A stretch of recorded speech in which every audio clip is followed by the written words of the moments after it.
បាទសួស្តីពុកម៉ែបងប្អូនទាំងអស់គ្នាជាទីគោរពនិងរាប់អានហើយក៏សូមស្វាគមន៍សម្រាប់ការវិលត្រឡប់មកការវីដេអូថ្មីបងប្អូនណាគឺដំណឹងថ្មីទៀតហើយអញ្ចឹងបងប្អូនទាំងអស់គ្នាអញ្ចឹងដំណឹងនៅព្រឹកថ្ងៃទី4ខែ5ឆ្នាំ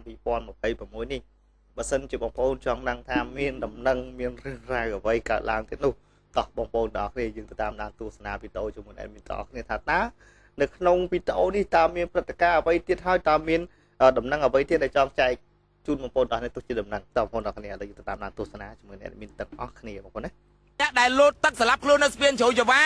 បាទសាកសពមួយណាក៏ដោយក៏មិនអាចរំលងពីបងប្រុសម្នាក់នេះបានដែរបាទគេហៅឪពុកគាត់គេហៅថាស្ដាច់ខ្មោចចុះបាយពនាមអីបងខ្ញុំអត់មានតែខ្ញុំដឹងតែធ្វើហ្មងបាទតែឪពុកបាយគេហៅថាស្ដាច់ខ្មោចហ្នឹងត្រូវអត់បងបាទអូណូបាយប្រកាសនិយាយបដៅច្រើនពេកលោតអស់ណូបាទខ្មោចទាញតែអស់ហើយគេខ្ញុំសួរបាយតាមត្រង់មកបាយទៅស្រង់ម្ដងខ្មោចកញ្ញៅមុខមិនបងវាមានកញ្ញើចង់និយាយថាវានៅក្រោមនោះវាមានដែកមានអីប្រដាប់ប្រដានៅក្រោមវាច្រើនអញ្ចឹងណាដូចថ្មស្ពានអញ្ចឹងគេចាក់ប៊ីតុងទៅវាមានដែកមានអីវានៅក្រោមអញ្ចឹងទៅបាទវាមានច្រើនហើយយើងមុជទៅវាមានបញ្ហាច្រើនដូចតែមានខ្មោចលងហើយបងនិយាយប្រាប់ខ្ញុំត្រង់មើលមីអូនថ្ងៃមុនហ្នឹងម៉ានមួយមីអូនជីស្គូពីមកលោតហ្នឹងបាទបើខ្ញុំ1000នាក់ឯងខ្ញុំណែមុនអញ្ចឹងនេះខ្ញុំមុជពីស្ពានរហូតជិតដល់500ម៉ែត្រខ្ញុំងើបមកវាងើបតាមក្រោយខ្នងខ្ញុំមកនិយាយមែនណាវាងើបតាមក្រោយខ្នងខ្ញុំថាមិត្តភក្តិខ្ញុំលេងសើចមួយខ្ញុំទេខ្ញុំអត់ចាប់អារម្មណ៍ថាគាត់ទេងាកមកហើយចាប់អស់ឡើងដល់បាទងើបព្រលឹមឡើងលោតម៉ោង5ព្រឹកម្លែតម៉ោង7កន្លះម៉ោង8លងមកស្ដាយហ្មងលេងងើបតាមក្រោយខ្នងស្ដាយអញ្ចឹងមកអូយពេលហ្នឹងបើតោងកមកឲ្យបានតោងកទៀតតោងអូហើយដូចជ្រះទឹកណាចយយ៉ាបើមានអី5ផ្ញើទៅដល់បងប្អូនឯងនិយមមកលោតទឹកដូចចឹងហ៎បងអូយបងប្អូនណាអធិស្ឋានអេដមីនសូមអរសំណោឌីករឿងហ្នឹងអូយបាទគាត់ចង់ថាគាត់មានមុខរបរជាអ្នកស្រង់សាកសពនៅភាគច្រើននៅជ្រោយច្បារបងប្អូនអរគ្នានៅស្ពានជ្រោយច្បារបាទតាមការរៀបរាប់របស់បងប្រុសបងប្អូនតាមចំណុចមិញហ្នឹងបងដែលបងគាត់បានបកស្រាយមិញគាត់ថា1000សាកសពគឺមានមួយលឹបលេងផុសមកនៅក្រោយខ្នងបងប្អូនហើយហ្នឹងនេះគេថាព្រឺរោបងប្អូនអរគ្នាតោះលើយើងទៅតាមដានទស្សនាជាមួយនឹងបងប្រុសមួយម្ដងបន្តទៅទៀតចង់ថាតើគាត់បានបកស្រាយអ្វីខ្លះតាក់ទងជាមួយនឹងរឿងរ៉ាវនឹងបងប្អូនអរគ្នាណាកុំមិនសោះស្លាប់នឹងទឹកហ่าបងអាលេះអាលួយហ្មងអត់មានថាសេះសល់អីទេដៃជើងអីតាញងអស់ហើយភ្នែកថៃស៊ីបងស្រីថៃស៊ីតិចអស់ហើយដូចចាយអញ្ចឹងកំលោតខ្ញុំប្រាប់ទៅមិនអត់អស់លុយទេលោតស្លាប់ហើយអស់លុយអ្នករស់ទៀតចាយអញទៅផុតហើយអាអ្នករស់នេះគេមកចាំរហចាយអញ3 4ថ្ងៃមកឃើញអាលេះអាលួយឪពុកម្ដាយយើងខំបង្កើតយើងពោ9ខែ10ថ្ងៃនេះចាយថ្ងៃកុំធ្វើអញ្ចឹងទៅផ្ទះយើងខូចចិត្តយ៉ាងណាក៏ដោយយើងត្រូវការយើងមានអីផ្សេងយើងត្រូវការឲ្យសបាយទៅបាយទៅបាយខូចចិត្តនឹងសង្សារអញអត់មានបាយពីអញរកមួយទៀតតែខ្លាចអីយើងមនុស្សស្រីមុខស្អាតប៉ុណ្្នឹងដែរគិតអីច្រើនណាដោយពុនខ្ញុំគាត់ថាមកយិតពុនខ្ញុំថាបើឯងមានស្រីមានទៅតែក៏មកផ្ទះពុនខ្ញុំអត់ខូចចិត្តខ្ញុំថាអូនជានេះអញចង់បានអីអញរកទៅស៊ីខ្ញុំដែរនេះណែអូនឯងមុនលោតអាណិតគាត់ពេលខ្លះដើររកសាកសពអ្នកដែលលោតទឹកដូចឯង10ថ្ងៃមកជីវិតយកទៅប្រថុយជួនកាជាប់ម៉ងជាប់សណាញ់ជាប់ខ្សែអីមកជួនកាខ្មោចចាប់ទាញជើងឲ្យដែរមានទេ2014ម្ដងអោបចាប់ស្មាខ្ញុំធ្លាយតថ្ងៃនេះបងស្អីគេបងស្អីគេគាត់និយាយទៅគាត់ទប់លោតភ្លាមគាត់លោតហើយប្រហែលជាកន្លះម៉ោងយើងទៅមុជទៅយើងវាទៅប៉ះគាត់ខ្សែវាទាញទៅវាចាប់យើងអញ្ចឹងធ្លាយស្មាជុំស្អីគេយកអីគេកញ្ញាដៃគាត់ហ្នឹងចាប់ថ្ងៃធ្លាយចាប់កន្លែងណាតែមើលស្លាប់ហើយចាប់កន្លែងណាជាប់កន្លែងហ្នឹងមកមើលធ្លាយកន្លែងណាបងបងស្វាមើលចុះអាហ្នឹងខ្មោចចាប់ញ៉ាំមកឯងធ្វើម៉េចបានបេះចេញបងអាហ្នឹងវាចាប់ជាប់យ៉ាងទៅយើងធ្វើម៉េចយើងយកដៃយើងឆ្កើចេញទៅជុំហ្នឹងខ្មោចលោតទឹកហ៎បងណាលោតអីថាផាយជីគាត់នៅតសៃទាញអូហ្នឹងខ្មោចដែលលោតទឹកស្លាប់ពេលដែលបងរាវទៅចាប់ញ៉ាំឲ្យជាប់ចឹងបងបាទចូល2014ស្អីវិញបង2014បាទហើយអូនអាណិតគាត់នេះអូនឯងឈប់លោតនេះបាទរាវរកខ្មោចតជំនាន់ណាមិនស្រួលទេណាចាញ់លោតទឹកមិនស្រួលដូចការគិតទេណាមកចុះទៅក្រោមមកអូនមកក្រោមទៅជឿខ្ញុំមកអូនមកណាដឹងមកទៅក្រោមអូនជឿខ្ញុំ nó đông mà ôn ơi តែអូនទៅអាណិតម៉ែឪអូនទៅឡើងលើលមទៅអូនទៅជីលមឡើងលមទៅអូនទៅហេមកដើរតាមណាទៀតអីទៅឡើងលមហេទៅអ៊ីគាត់ជូនទៅមកអរគុណណាបងណាបងអូតែគាត់ជួយជ្រុំជ្រែងមកអរគុណណាបងណាបងមកបងប្អូនខ្មែរអ៊ីស្លាមយើងល្អណាស់ខ្ញុំនិយាយតាមពិតតើមីអូនណាមានលោតពីលើលមណាពូជីពីក្រោយហើយតែលោតពីលើលមពូហៅសមត្ថកិច្ចឲ្យខាត់ខ្លួនឯងលើកនេះគឺឲ្យចឹងហ៎អើបងបាទអរគុណណាបងណាបងអរគុណមែនតើបងអរគុណមែនតើបាទអរគុណមែនតើណាបងណាសម្រាប់ការជួយគាត់បងបាទយល់យ៉ាងណាដែរបងឃើញក្មេងៗឥឡូវមកលោតហ្នឹងបងបាទហ្នឹងនិយាយថាទៅសាប់បងដឹកគាត់តម្លាក់ទៅនៅទូស្ពានចាំខ្ញុំឲ្យកង់3ដឹកគាត់ទៅតបាទដឹកគាត់តម្លាក់ទៅបាទគោលស្ពានជួយច្បាស់ទៅបងគុំបាក់បាទតម្លាក់ទៅនៅគោលស្ពានណាបង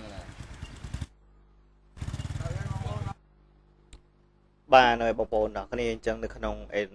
វីដេអូនេះបាទគឺសម្រាប់ admin គឺ admin សូមសរសើរទៅដល់ទឹកចិត្តបាទជាពិសេសគឺបាទលោកបងសវណ្ណរិទ្ធីបងប្អូនណាទី1និងទី2សូមសរសើរទៅដល់ទឹកចិត្តបងដែលគាត់បានបកស្រាយមួយនឹងដែលគាត់មានមុខរបរជាអ្នកបាទគឺស្វែងរកសាកសមនៅពេលដែលលោតសម្រាប់ខ្លួននេះនឹងហើយមួយទៀតគឺបាទសូមអរគុណខ្លាំងមែនទែនទៅដល់បានអ្នកធ្វើដំណើរលោកពូហើយនិងអ្នកមីងបងប្អូនទាំងគ្នាបងប្អូនគិតមើលជីវិតមនុស្សម្នាក់បាទនៅពេលដែលយើងព្យាយាមនិយាយត្រូវចំណុចគាត់សម្រេចចិត្តថាមិនសម្រាប់ខ្លួនអញ្ចឹងបានថាជួយជីវិតម្នាក់គឺបានបុណ្យច្រើនណាស់បងប្អូនទាំងគ្នាអញ្ចឹងនៅក្នុងវីដេអូនេះសម្រាប់ admin គឺសូមសរសើរទៅដល់បាទបងប្រុសបងសវណ្ណរិទ្ធីខ្លាំងមែនទែននិងបងប្រុសដែលនៅជាមួយគ្នាមិញដែលបងបានបកស្រាយនិងព្យាយាមពន្យល់ឲ្យនារីម្នាក់ដែលបានមានបំណងចង់លោតទឹកសម្រាប់ខ្លួននេះឥឡូវគឺនាងបានសម្រេចចិត្តបាទគឺនឹងបន្លោតវិញបាទគឺល្អខ្លាំងមែនតើបងប្អូនណាហ្នឹងហើយហើយនៅក្នុងវីដេអូនេះក៏សូម5ផ្ញើទៅដល់បាទជាពិសេសគឺឃើញភាគច្រើនគឺនារីហ្នឹងហើយសូម5ផ្ញើហើយបញ្ហាគឺភាគច្រើនបាទគឺគូស្នេហាហើយនឹងវិបត្តិក្នុងគ្រួសារដែលតកតងជាមួយនឹងលុយកាក់ហើយនឹងបងប្អូនហ្នឹងគឺសបោណាស់បាទហើយបាទតកតងទៅមើលរឿងចាស់រឿងវិបត្តិស្នេហារឿងគូស្នេហ៍នេះបងប្អូនណាអើយដូចបងប្រុសក៏បានបញ្ជាក់ណាហ្នឹងហើយបើសិនជាយើងស្រឡាញ់គ្នាបើសិនជាភាគីម្ខាងទៀតគេមិនស្មោះត្រង់ជាមួយយើងព្យាយាមកាត់ចិត្តពីគេព្យាយាមធ្វើចិត្តឲ្យសប្បាយឡើងវិញយើងគិតថាគឺយើងអស់បាបកម្មជាមួយបុគ្គលម្នាក់នោះបងប្អូនគិតមើលហេតុអ្វីបានតែយើងយកទៅចង់បានទៅយកអាមនុស្សដែលក្បត់នឹងយកមកនៅក្បែរក្នុងខ្លួនវាមិនល្អទេមនុស្សដែលវាត្រង់ក្បត់គឺវានឹងតាំងចិត្តក្បត់យើងជារៀងរហូតទោះបីជាយើងយកវាទាញបានមកវិញហើយថ្ងៃណាមួយវានឹងក្បត់យើងទៀតឲ្យវាទៅបាច់អង្គបាច់អីឲ្យវាយកទៅព្យាយាមធ្វើចិត្តឲ្យសប្បាយកាត់ចិត្តពីវាថ្ងៃណាមួយឲ្យតែបេះដូងយើងស្មោះសរឲ្យតែយើងតាំងចិត្តថាយើងចង់បានបុគ្គលម្នាក់ដែលស្រឡាញ់ស្មោះសរមិនយូរមិនឆាប់ទេយើងនឹងបានដៃគូស្នេហាដែលល្អប្រសើរឲ្យតែយើងគិតថាយើងជាមនុស្សដែលស្មោះទៅស្មោះអីជាមួយពួកបើសិនថានារីទៅស្មោះអីជាមួយពួកព្រាននារីហ្នឹងវាគ្មានទៅមានសុភមង្គលអីជាមួយពួកវាហ្នឹងទេចរិតពួកវាបើសិនពួកវាក្បត់យើងគឺវាក្បត់ហើយមិនមែនតែវាក្បត់យើងហើយវាទៅរកមួយទៀតហើយវានេះទេស៊ូមវាបានមួយទៅមួយបន្តទៀតកុំទៅនាំរស់ក្រមតុងជាមួយពួកអានឹងអីបងប្អូននារីយើងអើយបើសិនជាពួកវាចេញចរិតពិតរបស់វាហើយបាច់កាមបាច់អង្គបាច់អីឲ្យវាទៅតាមខ្យល់វាទៅតាមនេះវាទៅកុំយកខ្សែជីវិតកុំយកនេះយើងទៅជាមួយពួកអានឹងវាមិនល្អទេឯងក្បត់អត់អីទេបងអញ្ជើញទៅចាស់តាមសុបាយតាមអារម្មណ៍ដែលបងចង់បានចឹងទៅហើយពីពេលនេះទៅរវាងបងឯងនិងអូនយើងទៅយើងប្រាច់អ្នកត្រង់មួយគ្នាបាទយើងព្យាយាមធ្វើចិត្តឲ្យល្អទៅ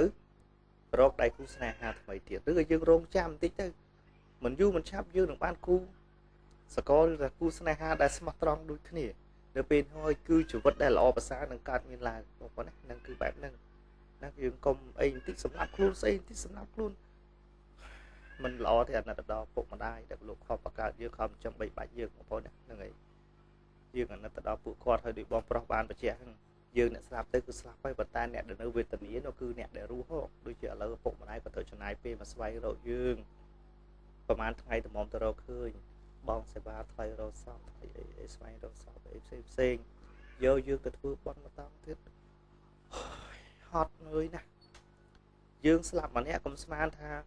យើងរួចខ្លួនយើងនេះយើងស្លាប់ម្នាក់អំពុលទុកអ្នកនៅរស់មកកំលុះហ្នឹងហើយ